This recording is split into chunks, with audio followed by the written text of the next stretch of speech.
Welcome everyone, welcome to millennium education. कैसे हैं आप सब। आज का ये स्पेशल सेशन जो है डेली क्वेश्चन आंसर सेशन का based on the Hindu newspaper. So आज के ये सेशन जो 5 जून का है ये वर्ल्ड इन्वायरमेंट डे स्पेशल है। वर्ल्ड इन्वायरमेंट डे 2021 का जो थीम है या फिर ये जब स्टार्ट हुआ था 1972 में स्टॉकहोम कॉन्फ्रेंस जो इसके साथ रिलेटेड है, इस सारी चीज़ों को देखने के लिए बेस डेली आप हमारे यूट्यूब कम्युनिटी पेज को फॉलो कर सकते हैं। वहाँ से आपको बहुत सारी थीम्स की पता चल जाएंगी। यहाँ से अब हम स्टार्ट करेंगे हमारे सेशन को। सो हमारे वीडियो को लाइक करना ना भूलें और इसे ज़्यादातर लोगों तक शेयर करें। So let us start. Question number 1 is which state has topped third edition of Niti Aayog Sustainable Development Goal Index? Okay, so this is the third edition of Niti Aayog's SDG Index. यहाँ पर आपको याद रखना है कि इसमें significant growth देखने को मिले हैं सभी स्टेट के लिए, बट एक और चीज़ है कि इंडस्ट्री और इंफ्रास्ट्रक्चरल जो इनोवेशंस है उसमें जो है हमारा ग्रोथ डिक्लाइन किया है, तो ये जानने की चीज़ है। और इस इंडेक्स को टॉप किया है केरला ने। इसके अलावा जो हमारा लोवेस्ट स्टेट है इस इंडेक्स में वो है बिहार, तो ये आपको याद रखना है। एमोंग स्टेट्स केरला ने टॉप किया, but among UTs Chandigarh is at number 1, तो यूटीज़ में चंडीगढ़ नंबर 1 पे है, ये भी आप याद रखेंगे।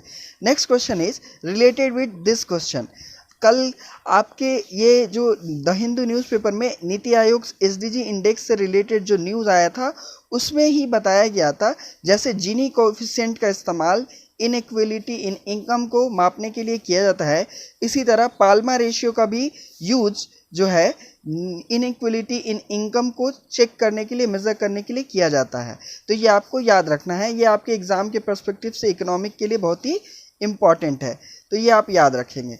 Next question is, according to IMD, monsoon rainfall this year would be 101% of LPA. So IMD की recent न्यूज के हिसाब से इस साल का मानसून 2 दिन पहले ही आ चुका है, ठीक है। सो उसके अकॉर्डिंग इस साल हमें एवब एवरेज जो है जो मानसून के रेनफॉल है देखने को मिलेंगे वो 101% होगा। सो ये कैलकुलेशन किया जाता है on LPA. What is LPA? LPA stands for Long Period Average, तो ये आप याद रखेंगे। नेक्स्ट, वर्ल्ड बैंक के स्टडी रिपोर्ट के अकॉर्डिंग जो है आफ्टर कार्बन डाइऑक्साइड जो pollutant warming of our planet में जो सेकंड पोजीशन पे है वो है ब्लैक कार्बन। ब्लैक कार्बन जो कि एक पोल्यूटेंट है, वो इस साल जो स्टडी है उसके अकॉर्डिंग 40% से ज़्यादा जो है ब्लैक कार्बन के थ्रू जो है हमारा वार्मिंग होता है, या 40% से ज़्यादा इसका रोल रहा है। Next, NASA has announced 2 mission by the end of the decade to which planet? So NASA has announced 2 mission to Venus by the end of this decade. So NASA ये देखना चाहते हैं कि वीनस किस तरीके से सरवाइव नहीं कर पाया, बल्कि इसमें सारी कैपेबिलिटीज़ थी और अर्थ अभी भी सरवाइव कर रहा है, यहाँ पर ह्यूमन लाइफ प्रेजेंट है, ठीक है।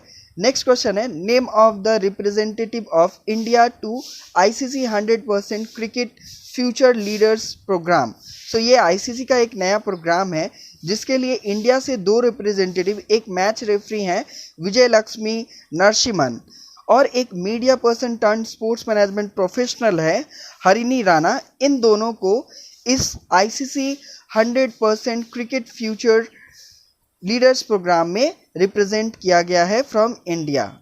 Next, which state of India is struggling through livestock sector due to African swine fever? So African swine fever से अभी रिसेंटली मिजोरम जो है ये स्ट्रगल कर रहा है, ऐसा अनाउंस किया है वहाँ के CM ने, ठीक है। तो ये आप याद रखेंगे, वहाँ के CM है जोरमाथांगा जो मिजोरम के CM हैं, ठीक है। Next, question number 8, International Booker Prize 2021 for the book translating in English. So ये जो इंटरनेशनल बुकर प्राइज 2021 जो दिया जाता है ये आपको इंग्लिश में बुक ट्रांसलेट करने के लिए दिया जाता है, और अगर वो बुक UK या फिर आयरलैंड में पब्लिश हुई हो तभी ये प्राइज़ उसे मिलेगा। तो फ्रेंच के नोवेलिस्ट डेविड डियोप का एक बुक जो उनका नोवेल है at night all blood is black, इस बुक को इंग्लिश में ट्रांसलेट करने के लिए यूएस की पोएट एन्ना मोस्कोविक्स इस बुक को जो है ट्रांसलेट उन्होंने किया है, उनको ये अवार्ड मिला है। तो ये आप याद रखेंगे। ओके, बुक ट्रांसलेटर का नाम है एन्ना मोस्कोविक्स। सो इन दोनों को ये प्राइज जो है शेयर करेंगे, 50-50% इन्हें अमाउंट मिलेगा। इसके अलावा ये फ्रेंच के डेविड डियोप जो हैं वो फ्रेंच के पहले ऐसे राइटर हैं जिन्हें ये अवार्ड मिलने वाला है। Next, which bank has decided to become carbon neutral by 2031-32? इस पीरियड में कौन कार्बन न्यूट्रल होने का एक लक्ष्य लेकर बैठा हुआ है? कौन सा बैंक जिसने ये प्लेज किया है? वो है HDFC bank, housing development finance corporation. So ये आपको याद रखना है। Who said it is in the agricultural sector that the battle for long-term economic development will be won or lost? So Gunnar Myrdal ने ये बात कही थी। सो गुन्नर मिडल के ये थ्योरी था कि एग्रीकल्चर ही मेन चीज़ है जो हमारे लॉन्ग टर्म इकोनॉमिक डेवलपमेंट में पुश देती है या बैटल करती है। आरबीआई ने रिसेंटली अपने जून के जो पॉलिसी है, मॉनेटरी पॉलिसी कमेटी का जो रिव्यू आया है, उसमें इस साल का फिस्कल ईयर 2022 का जो जीडीपी ग्रोथ रेट है वो पिछले जो मॉनेटरी पॉलिसी का जो डेटा था उससे क्या किया है, इसे घटा दिया है। और जिस तरीके से उन्होंने घटाया उसका परसेंटेज अभी 9.5% उन्होंने कहा है कि फिस्कल ईयर 2022 में जीडीपी ग्रोथ रेट होगा 9.5%। इसी के साथ शेयर मार्केट में आज जो है बहुत सारा डिक्लाइन देखने को मिला है जैसे ही ये ग्रोथ रेट डिक्लाइन हुआ। Next, question number 12, who is the painter of famous portrait Bapuji? So Bapuji एक पेंटिंग है जो कि महात्मा गांधी का पेंटिंग है। इसे शांति निकेतन के एक फेमस पेंटर नंदलाल बोस ने बनाया था। नंदलाल बोस जो हैं वो हमारे कॉन्स्टिट्यूशन ऑफ इंडिया के भी डिज़ाइनर हैं। ठीक है, तो ये आपको याद रखना होगा। Sumit Malik is related with which sport? So Sumit Malik ये रेसलिंग से रिलेटेड है। इनका क्वेश्चन इसलिए दिया गया था बिकॉज सुमित मलिक रिसेंटली अपने डोपिंग टेस्ट में, जो कि टोक्यो ओलंपिक से पहले एक डोपिंग टेस्ट होता है, उसमें वो फेल कर गए हैं, तो इसलिए इनका क्वेश्चन दिया गया था सुमित मलिक का। ठीक है, नेक्स्ट, विसारा आर्किटेक्चर, ये हिस्ट्री से क्वेश्चन है। विसारा आर्किटेक्चर, जिसे मेनली म्यूल आर्किटेक्चर भी कहा जा सकता है या हाइब्रिड आर्किटेक्चर भी कहा जा सकता है, ये चालुक्यन डायनेस्टी के टाइम में फ्लरिश किया था। ये नगड़ा स्टाइल और जो हमारा द्रविडियन स्टाइल होता है दोनों का एक तरीके से ब्लेंड है, इसलिए इसे हाइब्रिड आर्किटेक्चर भी कहा जाता है। Last but not the least, the question is related with A medieval city. So Siraj of the east, ये किस सिटी को कहा जाता था? तो ये आप जान ले, लोधी डायनेस्टी के डिक्लाइन के टाइम में ही एक डायनेस्टी थी सरकी डायनेस्टी, जो सरकी डायनेस्टी जिसका रूल कहाँ पर था? जौनपुर में। सो जौनपुर को सिराज ऑफ द ईस्ट कहा जाता था, ये आपको याद रखना है। सो लोधी डायनेस्टी की डिक्लाइन के टाइम में सरकी डायनेस्टी, ये जो है आपको याद रखना होगा, सरकी डायनेस्टी, ये सरकी डायनेस्टी फ्लरिश की थी जौनपुर में। ठीक है, तो ये आपको याद रखना होगा कि जौनपुर को सिराज ऑफ द ईस्ट कहा जाता है।